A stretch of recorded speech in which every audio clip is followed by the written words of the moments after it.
Bonsoir à tous, très heureuse de vous retrouver sur Monaco Info en ce 1er mai. Dans le sommaire de cette nouvelle édition du sport, l'AS Monaco FC se prépare à affronter Metz demain, un match capital. Vous entendrez dans quelques minutes le coach et l'un de ses joueurs en conférence de presse. Après avoir laissé place à la patinoire, la piscine du stade nautique est à nouveau accessible depuis ce matin. Nous étions auprès des premiers nageurs. Des nageurs ravis de retrouver un peu de fraîcheur face aux températures qui augmentent, y compris celle de l'eau. La Méditerranée est en surchauffe, c'est le cri d'alarme de Jean-Pierre Gattuso. L'océanographe sera l'invité de ce 19h. Et puis la 10e édition d'Art Monte Carlo s'achève ce soir au Grimaldi Forum. Des jeunes en terminale option art plastique y ont participé à leur manière. Reportage à suivre. Mais avant de développer ces titres, laissez-moi vous souhaiter, au nom de toute la rédaction, un bon 1er mai. Vous étiez nombreux aujourd'hui à profiter de ce jour férié et à respecter la tradition du muguet, riche en symboles. Marie Bonnet-Blanc et Camille Caloni sont allés à votre rencontre sur la place d'Armes ce midi. Je pense que c'est une habitude qu'on a prise. Ça fait plaisir toujours, moi, mon épouse, c'est la moindre des choses. Et puis il y a une symbolique derrière qui est très agréable à perdurer, oui, tout à fait. Je pense que c'est surtout pour une pensée aux autres et de dire que la vie est belle et que ça continue et que c'est ensemble qu'on peut avancer. Alors c'est important parce que pour nos proches, pour nos amis, pour fêter le printemps et surtout pour leur dire qu'ils comptent pour nous et qu'on les aime. Ça va égayer un petit peu la maison, ça va sentir bon, ça va être agréable à regarder. Historiquement, c'est pas super important, mais moi je viens d'une région dans l'ouest de la France où le muguet est récolté et c'est très important dans cette région-là. Alors, c'est le premier point. Et le deuxième point, c'est un peu la symbolique d'offrir aux enfants et aux parents. En plus d'être une fête civile du travail, le 1er mai est une date importante pour les catholiques qui célèbrent Saint-Joseph artisan. Un grand pèlerinage diocésain était organisé au sanctuaire de Laguet ce matin. L'archevêque Monseigneur Dominique-Marie David et tout le clergé de Monaco ont invité les fidèles à venir prier au pied de la Vierge Marie, à laquelle l'Église consacre le mois de mai. Ouvrons à présent une page sport avec d'abord du basket et ce match perdu pour Monaco hier face à l'Olympiakos. Les Monégasques se sont inclinés de 30 points face au club grec. Fait marquant de la rencontre, Mike James a été éjecté peu avant la mi-temps pour un geste déplacé envers les arbitres. La Roca Team est désormais menée 2-0 dans la série. Elle recevra l'Olympiakos mardi soir à Gaston Médecin. Une victoire est impérative pour les Rouges et Blancs s'ils souhaitent prolonger leur aventure européenne. Victoire obligatoire également pour les hommes de Sébastien Pocognoli. L'AS Monaco FC se déplace à Metz demain soir pour la 32e journée de Ligue 1.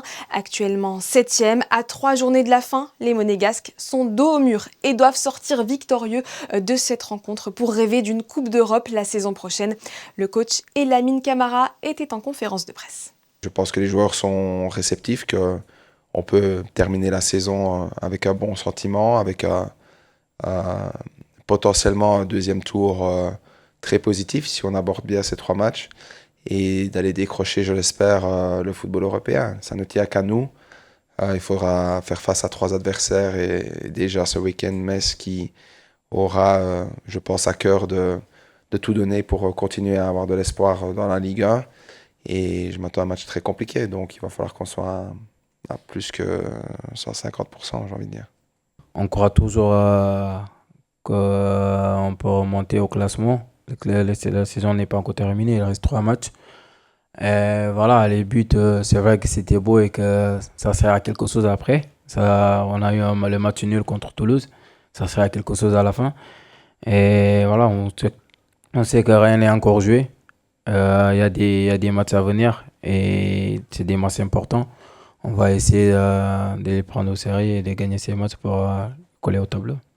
Enfin, ce jeudi soir, c'était le dernier match de la saison pour la SM Badminton. Fort de 8 succès en 9 rencontres, les Monégasques étaient en position de force pour valider leur montée en régional.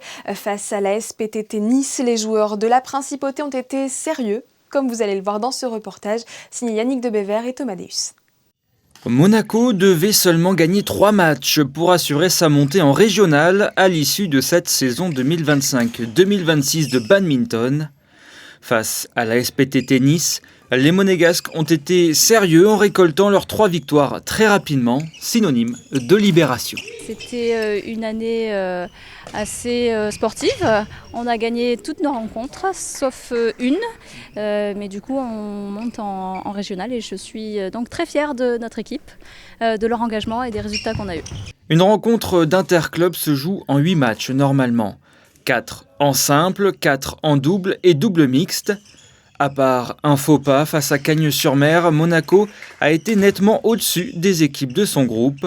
De quoi nourrir des ambitions pour la prochaine saison à l'échelon supérieur. C'est des déplacements plus lointains, c'est d'autres équipes, d'autres départements. Mais c'est une équipe bien motivée parce que là ils se sont accrochés. Il y a encore un match mais ça y est, on est premier, on est assuré d'être premier. Donc ils vont terminer la rencontre en s'accrochant jusqu'au bout. Et l'année prochaine ils sont déjà à fond pour recomposer l'équipe et repartir.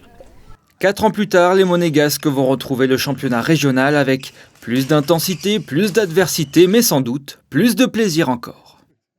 Le Stade Nautique Régnier 3 rouvre ses portes pour la saison estivale après avoir accueilli la patinoire durant l'hiver. Avec son eau de mer filtrée directement prélevée dans le port de Monaco, le bassin a attiré les nageurs dès 9h ce matin, venus nombreux pour retrouver les joies de la baignade en plein air. Marie Bonnet-Blanc et Camille Caloni. Une eau à 27 degrés, le soleil au rendez-vous, difficile de rêver mieux pour la réouverture de cette piscine à ciel ouvert.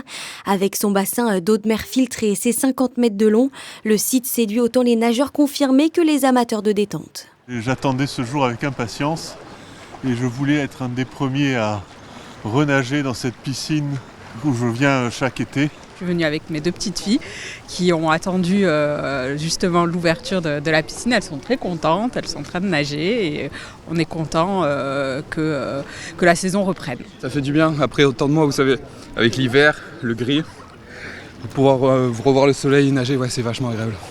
En plein cœur de Monaco, la piscine propose plongeoir, toboggan et espace de détente.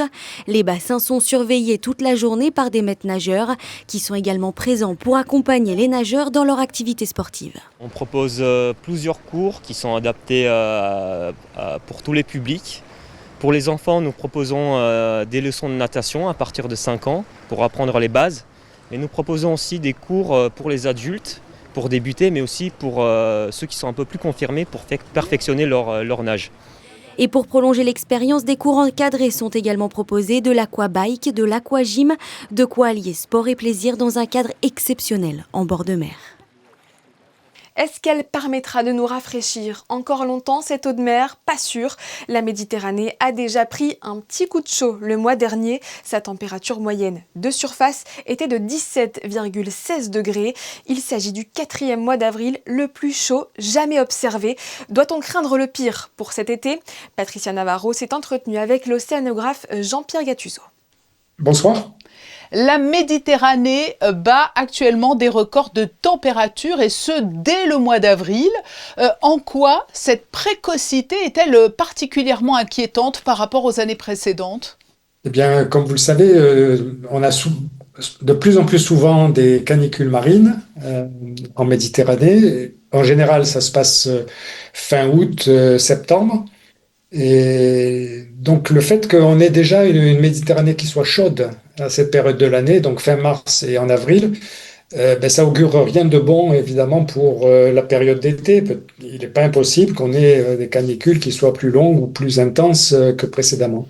Et quelles sont les principales causes de ce réchauffement exceptionnel à cette période de l'année? De façon générale, l'augmentation de température dans les mers et les océans, ça provient du fait qu'on rejette beaucoup de gaz carbonique dans l'atmosphère et que malheureusement l'action climatique existe, mais elle est trop modeste. On a toujours beaucoup de CO2 dans l'atmosphère.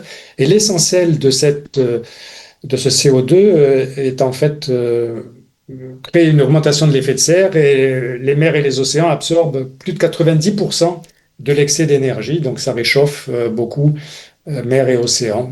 Et vous dites que cela fait craindre le pire pour cet été. Quel scénario concret redoutez-vous pour les mois à venir? On a une station ici dans la rade de Villefranche-sur-Mer où on mesure la température toutes les heures. On a battu un record en 2024. On a atteint près de 30 degrés, 29,9. ce qui est absolument ahurissant. C'est 2 degrés au-dessus des normales de la saison.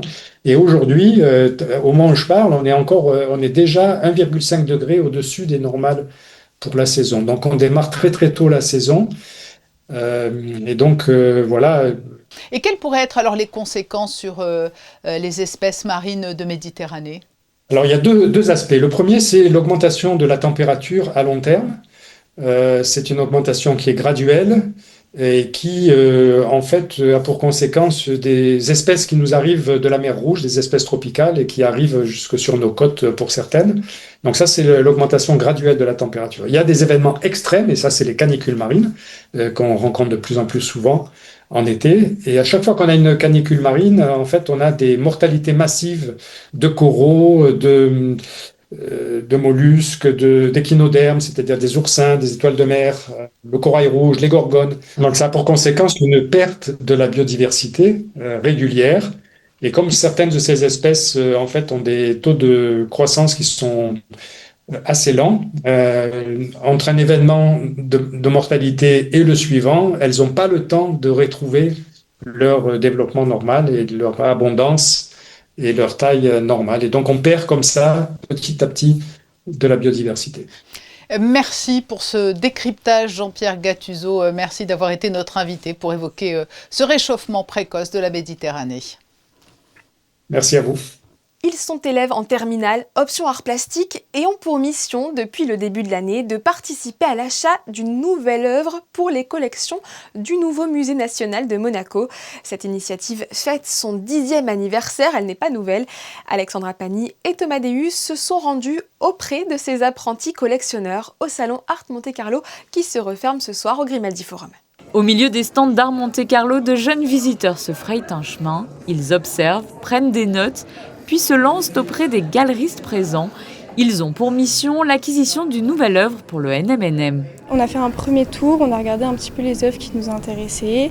Et après, on est retourné là où les œuvres elles nous ont vraiment flashé. Donc c'est peut-être par rapport aux couleurs ou comment c'est mis en place. Et donc oui, c'est plutôt sur un coup de cœur.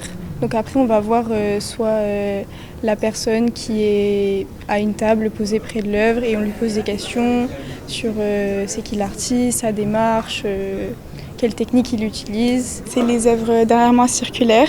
Donc elles m'ont attiré surtout la couleur mais également la forme. Et on a pu échanger avec les personnes ici et on a appris que ça représente l'écorce du tronc d'arbre. Et cela tombe bien car un des thèmes pour le musée c'est la nature.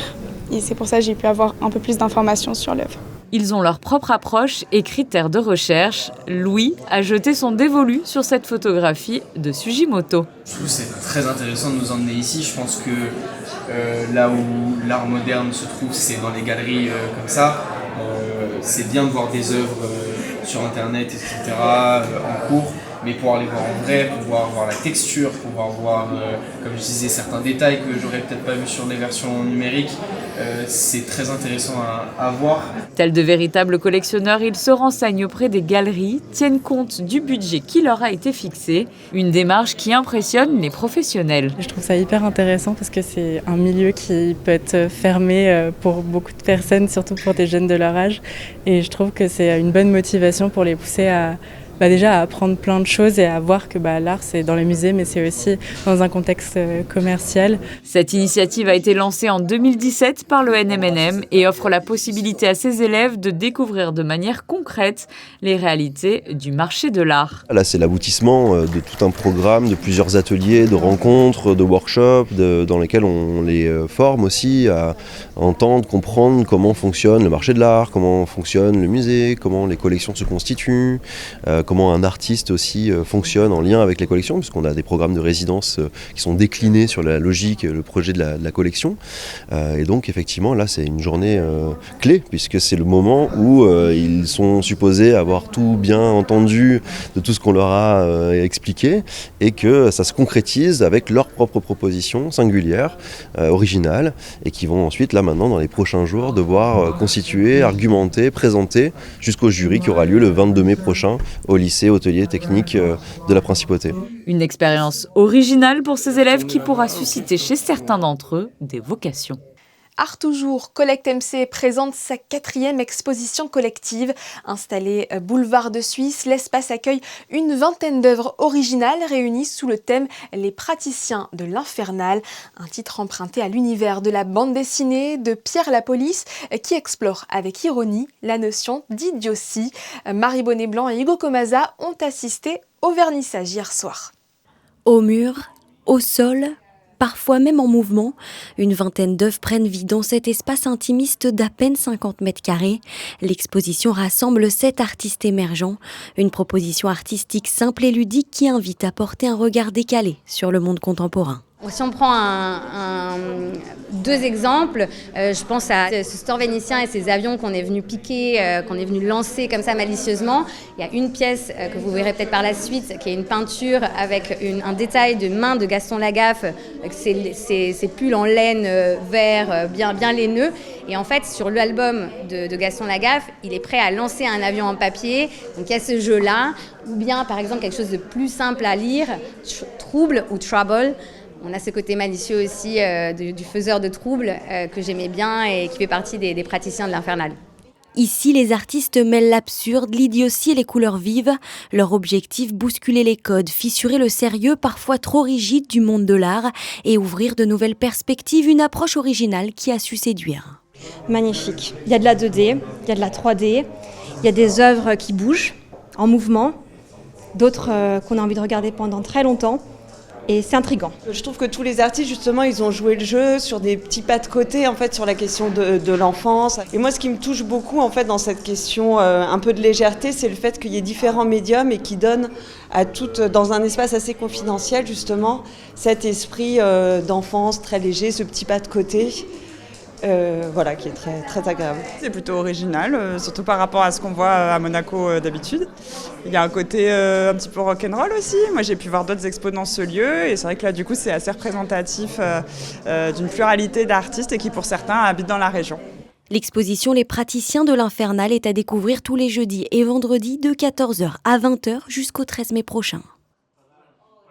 Quittons le monde de la BD pour celui de nos ancêtres, les Homo sapiens. Le musée d'anthropologie préhistorique propose actuellement une nouvelle exposition baptisée de Toumaï à Sapiens. Elle retrace 7 millions d'années des origines de l'humanité jusqu'à nos jours. Visite guidée signée Fabien Bonnia et Alexandra Paolini.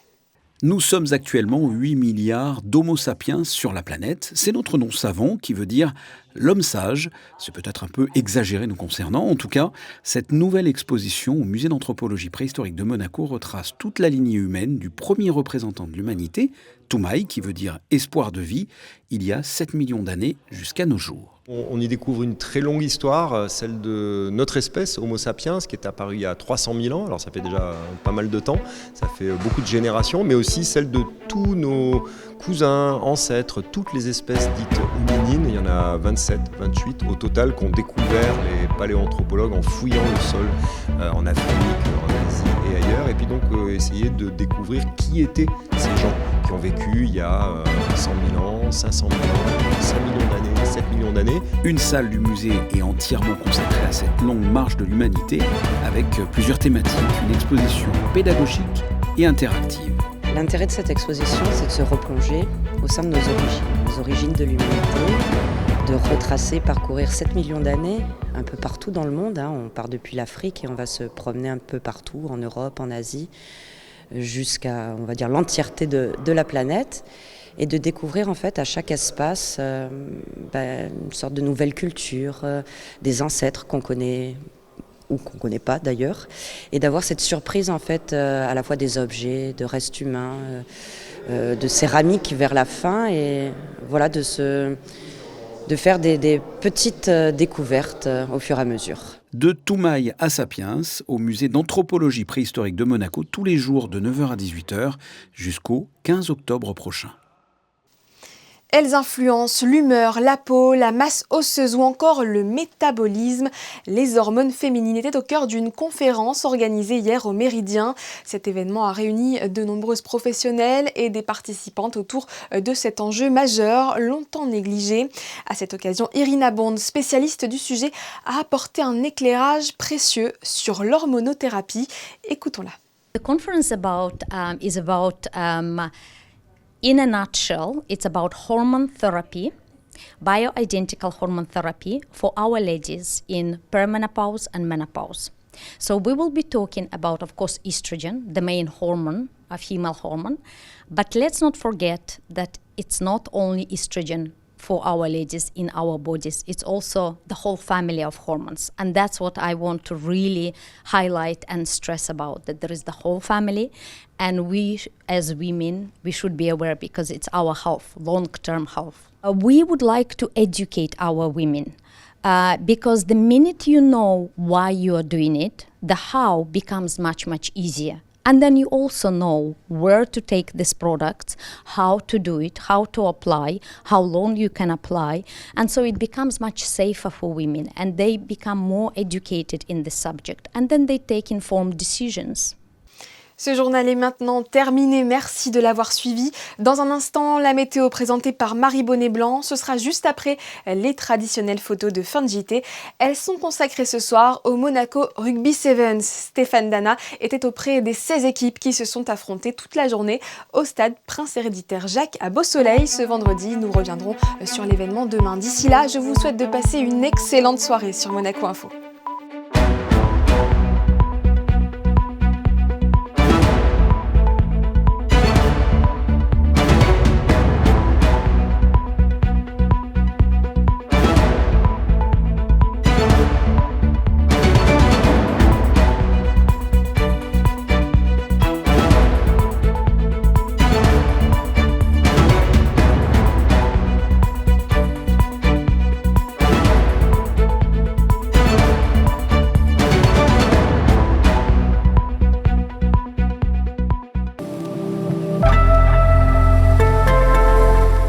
Bonsoir à tous, un début de week-end placé sous le signe du soleil. Demain, le ciel sera largement dégagé avec des températures allant jusqu'à 14 degrés le matin et 17 dans l'après-midi.